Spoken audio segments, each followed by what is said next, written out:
Ne bannange omwana Chosen Becky abonyebonye ne bannayuganda buli kaseera babaako ate munange omugambo gwe bamutemako. Kakati no Shadia wuuna avuddeyo n'amutemako ekigambo ekinene. Mu Chosen Becky yajjangamu embuto ne bannange. Mpozi tugakuwanga bwe tugafuna katubeere nga tukuwa akatambi kano munange oyinza okugamba nti ffe aba Newspark Channel ffe tuli mu kuba nti naate tutemako Chosen Becky olugambo luno. Tulimba mbu yali faatayiro y'ensonga lwaki yajjangamu embuto. Omwana yayinza okuba yajjangamu embuto nga tazeekakasa. Mukirowoozezaako Iwana yakola video n'atugamba bunange ndi faatayiro teri family planning ensobola. Mboluba ogenda ku family planning nfunirawo olubuto. Omwana oyo n'atugamba mbululi n'ajjamu olubuto ng'abambi ndaba ng'okuzza amangu ku mwana. Omwana yalabika okuba ng'embuto ezo yali nga tazeekakasa. Becky musirise naye alabika okukyanga abasajja. Ani yagambye nti omwana alina omu abaana bali basatu alina kibebi gaalo ne baboyi babiri. Omusajja amulinamu abaana basatu naawe bannange ye zaali za profesa n'azikuulamu. Zaali za profesa naye maama noono omuvubuka Amiri naye alemereddwa okumuvinga ono. Sinali ndowooza nti kazimbye ennyumba n'agula n'emmotoka n'afumba n'epiraawo anaamuvinga ono. Anti tugeyaako ng'abakazi b'oku mizigo. Abakazi b'oku mizigo olweggulo buli muntu wava ku mirimu nga tetunayingiza busawo tusooka ku lwewo olufudde ku kyalo. Anti kati tukitwale nti ab'oku mizigo tuva ku mirimu. Ffe twalukolanga. Ossa kikutiya wansi ne mulusimbula. Maama Jindi kulikayo nga wowo omuzabi ositudde. Nga muluwa kyerulya ogenda ogiraba oti nenayibwa omulala nga naye atuuse ffe twaluwanga kyerulya. Subscribing liking leka obubaka bwawo mu comment section. Full figure wuuna avuddeyo full figure jjukira yabaddeko ku birthday ya Shiba Kalungi ey'omwana we munange avuddeyo nalyoka agamba bannange Shiba Kalungi yafuna omusajja Shiba Kalungi yateeba nange Mama Flower katubeere nga tukuwa akatambike. Olowooza abasajja bameka abeegomba okukwata ku mubiri gwa Shiba? Era olowooza baki yakyuzinga oyo ate nga Munnayuganda? That's why I thank God. Ekyo kyokka kye nneebaliza Katonda nti maybe yandigenza n'abazungu,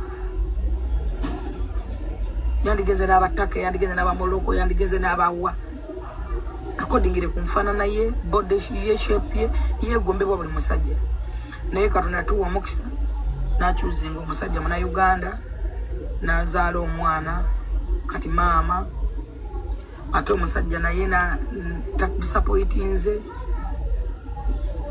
accordingire ku bigambo we byali byonna ng'agenza ozaala. Neebaza nnyo Uncle Jeff ate mu respectinga nnyo ku lwa mukwano gwange Shiba. Yes, ebigambo byogerebwa omusajja n'atuuka n'okugamba ono abantu boogera ku muntu omusajja n'atuuka n'okutya n'atuuka n'okwewala nga temutunuulidde famire ya musajja, temutunuulidde ne mwogera ku muntu ebigambo. Nabadde ne taata wa Shiba nga twali tunyumya ebintu bingi nga n'anyumiza nnyimba ze baakola mu COVID, ennyimba ezaali ennungi ennyo ezo. Netuna ebintu bye boogera ku Shiba wakati wa taata we ne famire ye nga bye baayogeranga ku Spice. Ebigambo mwe mubijjawa? Mufa kino ensi. Oli n'ateekawo emboozi n'ekula, n'ateekawo ne propaganda munnange ne bamu oh my God. Anyway, mu byonna neebaza nnyo Uncle Jeff, mwebaza nnyo okubeerawo kwe kwonna byonna. Nebaza Katonda first of all Munnayuganda. Mu mikwano gya Shiba gye nneekakasa ya Mary ya Nambala n'oyo omuwala oyo Rita Dancer agiswaga yesi mukwano gwe, naye wabeerawo omuntu ate kankubule kati sawa ya leero nti Shiba ne bwalwala ekizimba kakubeere kabina. Rita ye muntu asobola okujjanjaba Shiba nga tayogedde mbantu n'atamugeya. Shiba ne waba ayagala kumukuuta mu mugongo ateetuuka oyo Rita asobola omukuutamu n'atamugeya. Newa batabuse asobola obutamwogerako. Wano tuba n'emikwano batabuka emyezi egyo badde n'omuntu emyezi 3 n'atandika okwogera nayoga n'ebitaliyo balina ssente naye bakaddiwa bayingira politics bafune ssente face zibeeka pe nalabye Kyagulanyi afunye n'envi omuvubuka yali omutiini omuto omulungi omuwanvu ati yayimpawala n'okuyimpawala ndaba face egongo badawinzoga yagwa ku accident bakuyingirira stresses naye ayina buli kimoyo oyo ayina n'essente zagenda okulya emyaka emirala 3 maaso ne watadde mukola ayina ssente zagenda okulya emyaka emirala 40 tovula abaana bali mukuzoonoonako teziggwawo bawasa abazungu bakwata musolo wabakiba tezisobola kati kuggwawo naye yenna akapye face zeramula natunda kafaine ngamba yono omuvubuka yali omuntu omulungi tabwafaanana kwestressinga wadde nga munnange ye Fulufiga asiimye bba wa Shiba Kalungi atwogera ku Jaffa ate nno ye pressure avuddeyo n'abeera ng'ate amusabula obusabuzi katubeere nga tubikuwa wali abanyize mbu lwakuba nayogedde ku Shiba balowooza mbuze Shiba simwagala Shiba muwala ne kooki mukazi wattu ng'ayise mu bingi nze omuntu yenna alina abonaawe nyina obulamu sisawamuwalana era nkimanyi yayiyambira byonna byakola abikola kuyitawo ne maama n'ogamba oli queen n'ogamba mbugonyirira n'okubeera first lady abakyala muswaza onyirira otya bw'otyo n'okkiriza okubeera second wife to a man who doesn't even have 100 million on the account akakasajja kesikiwa nti kaweza million 10 ku account sikiwa enfaanana yako tibane million 10 ariko oba yali alaba ng'adibye nnyo n'agamba oba ikangende neera ku myaka gye ani yandimuwasizza oyo yali asense busenga ali ng'atandako obugoogwa simunenya kwagala best friend we naye era yakola bubi amazima googerwako gwe batabbangako omusajja oba tomanyi bulumi bwakubbako omusajja kati ogamba otya abantu nti gwe oli queen n'obeera second wife banayimwe essa akatale Kiriza tubeere nga tukuwa akatambi ka Dr. Sefuko munnange ng'atema ebyabadde ku birthday ya Shiba Kalungi ey'omwana we. omwana yamukoledde birthday bannange birthday yabaddeko sente birthday yabadde yakweraga birthday yabadde yakukakasa nti bannange sente webeerawo wekubegoza munaeno sikulisa birthday ya Shiba ey'omwana wa Shiba oyamini munaye bagikoze olunaku lw'ejjo nga bagikoledde sayizi eyo bamukirana jjukira Shiba yafuna omusajja naye omusajja gwe yafuna tebabeera bonna kati omusajja gwe yafuna yamuzaalamu omwana naye omusajja nabeera ng'abeera eriranda lirye ne Shiba ng'abeera n'eriranda ki birye era bwenjogerera Shiba omwana we oyo gwolaba omusajja mbu yamuzimbira n'amaka omusajja yamukolera insurance omusajja yamukakasa nti mu basajja bonna Shiba wali olabye ganye omusajja wamuli kakati omwana bamukoledde ogwo mukolo gwa birthday ne bayita abayimbi bayisa Wilson Bugembe bayisawo Bashiba Morisi bayisawo abayimbi nga mikono gya Shiba batekerere Bashiba bamenya namba y'abagudda mpazi n'owakabiri general presidential advisor yabadde okugenda ku birthday Fulufiga sikulisa eyo munnange nandaba Bashiba Holiki ndaba kanene kana kalina obuviri ndaba yawo Bashiba Holiki obulalalawo nga gye buli bwetalaabwe bafumbye Bashiba Holiki be bafumbye emmere be bafumbye emiceere enkoko biki be bafumbye munnaye no birthday yabaddemu ssente yabaddemu okweraga twalabyeko baseeka twalabyeko bahaji twalabyeko bapasita twalabyeko abasamize twalabyeko buli kitonde kya buli ddiini kyabaddewo wali munnaye no abantu balimiddwa balidde emmere Shiba yakabuza abantu era nawa maama w'ekirabo ky'ennyumba ekikigwe gamba nti ennyumba Shiba yakikoze yawadde maama w'ekirabo ky'ennyumba era kyoba omanya ennyumba ya maama wa Shiba matabuta Shiba yezimbira nazimbira ne maama we ekirabo ekyekimoze ku birthday ya mutabani we ekikigwe Shiba, you've challenged us. We're going to the tomorrow to run. Abasangisa sabategedde nga wenna bagambye ekiro nasuze sibitegedde nga nze nasitegeera omukolo saagutegedde tebyanyiye nabadde nsuubira Shiba agenda kuyita abantu nga bangi nabadde nsuubira Shiba agenda yita abaana bakola challenges zaabwe ku TikTok ashirabiremu moments ezo n'abantu nga biki nga bangi binakyogedde kuno munyumba ne bagamba okukola kumukola Katonda okwata eddiini zonna n'oziteeka wakiwa okitegera eno pasita bwakikuba eno neseka bwakikuba eno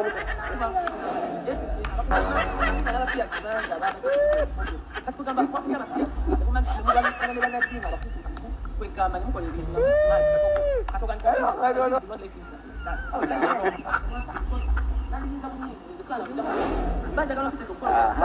are summer. Things like that.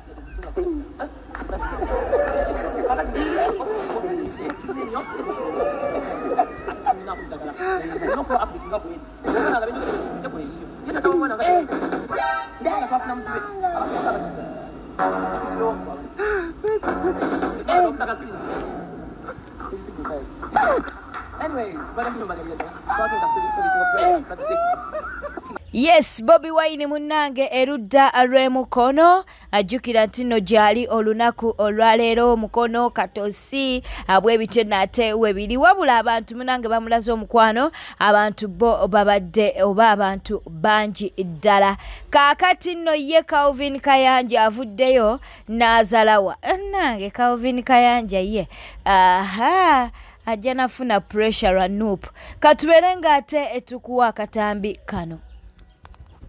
Bobi Wine abantu afuusa bafuuse tuli wane mukono enguudo nkalu tewali wadde sayini yonna eraga nti wagenda kubeerawo omukulembeze okuleka ebiyitirirwa okutali bantu n'ebipande ebyatimbiddwa ku makubo simanyi lwaki abaatimbye ebiyitirirwa tebabiriika ekitegeeza nti abaabitaddewo tebabeera na mu kitundu tewali sayini yonna eraga nti Bobi Wine agenda kubeera mu kifo okuleka ebiyitirirwa ebikalu n'ebipande ebyatimbiddwa ku makubo. Kati wano wenneebuuliza abantu Bobi Wine babeera nabo bavaawa kuba ogenda okulabako ku wano ng'abantu bangi baalina ava nabo magere asasula basasule afuuse bafuuse ku gulawundi gy'abalaga nga teba bantu ndi mukono nvuze boda ku boda mukono gyakoma nze siraba bantu balinze Bobi Wine ku makubo mujja kumpa bulamu oba abantu bava mu bitundu gy'alaga ne basooka bamunona gy'agenda okuva ne bajja naye nze simanyi.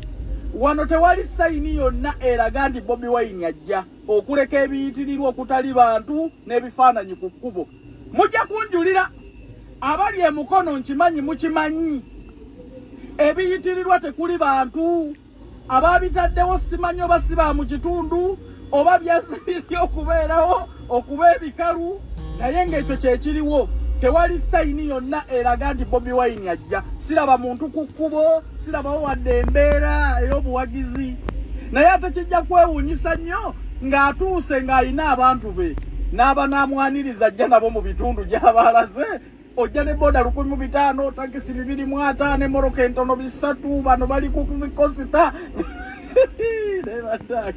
obwo obuwagizi obusombe mukama obumponyanga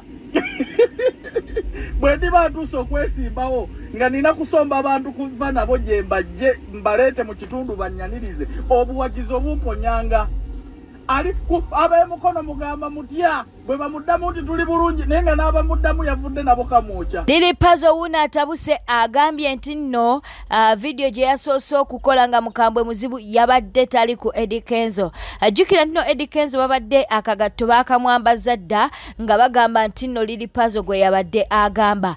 Pazo agambye nti be yabadde ayogerako oba be yabadde agamba beemanyi ensonga zino baziggyemu Eddie Kenzo. I don't talk about my Masakanians Eddie Kenzo. No.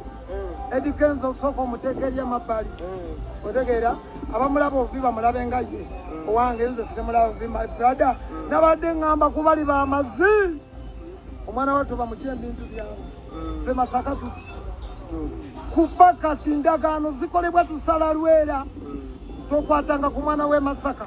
Ate waffe Masaka baatukuza waffe Masaka twekwata ku mikono waffe Masaka twegattako Kenzo ku mbaga yange ne mukyala we bazanya paati yaabwe otegedde muganda wange mu byonna bamugye ebintu byabwe mweyo bullshit abo bamazaka gatoka abatuuse beemanyi ababeera awo nga bo baagala mbu tubeere nga tubawa mboozi za bulijjo bwe batuuka ogenda ku mugati tebatuyita mukomye emizeegyo. I want to warn you on a serious matter. Don't involve Eddie Kenzo in your bullshit. Stop that habit of butagaliza. Ekyo mitima gyabwe emibi egyo. Ebintu by'obutagaliza. Ate ne sekusiya ng'ambi. Ne ng'ambe bamanyi b'amataka abo. So praise. Bave ku my brother. Bave ku my brother. Then Eddie Kenzo tuli tuti. Nabade ng'amba bali b'amasi. Kyabalumye baade bagalabire kamwedi. Honorable Munyagwa avuddeyo n'akikkaatiriza lw'atunalo kagamba nti teri opposition yenna yakubye enkuŋŋaana nga za Dr. Kizza Besigye. Bw'atyo bw'avuddeyo n'abeera ng'ate ategeeza katubeere nga tumukuwa. Kati nkulaga Bobi Wine twabadde kawempe wano. I need to show you again rally emu ku rally zakubye Mwami Kyagulanyi gw'otugambye nti you are ahead of him oba wenkana naye kulazi ya Mwami Museveni again you said the same thing ati kakulage Mwami Kyagulanyi bwe yabadde e Kawempe nga sinaba kulaga ya Dr. Besigye kuba njagala ogerageranye kyoyagala okwogera kiveeyo kati njagala kulaga Bobi Wine producer wange kwata mwawo. Just look at this. Look at that. This is Bobi Wine. Abantu batevunyiza butevunye Kawempe ngabo walabye. Just look at these numbers again in thousands with the flags ngabayimba people power our power omwana waffe omununuzi waffe. Look at that. Look at those numbers.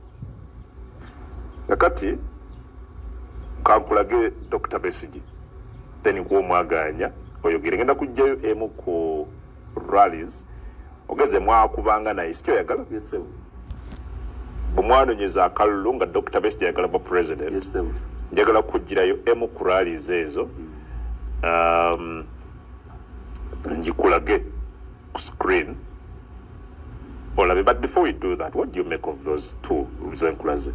Data ya Besigye ngabo bagireta but nze ndude mpoli kulage eno joyagala jogitunulira rale yogira ize omu aja singa gundi agitudiza pa ali ojja rale yogira ngazizo screen Martin ngenda kuwa characteristics amba screen ennene ndabe bulungi kubanga jagala kino tukiresting olwaleero toddamu ku nsumbu. Okay. So abantu babano mbalaba ku screen one. Bas rale yojetegerezo ogiraba mulimu olabira ddala organic crowd abakyala abambadde zigomesi abesi by'obukaya abakoze eki abantu all from all walks of life mu myaka age differences ezenjawulo. It's an organic rally. Listen, let me finish.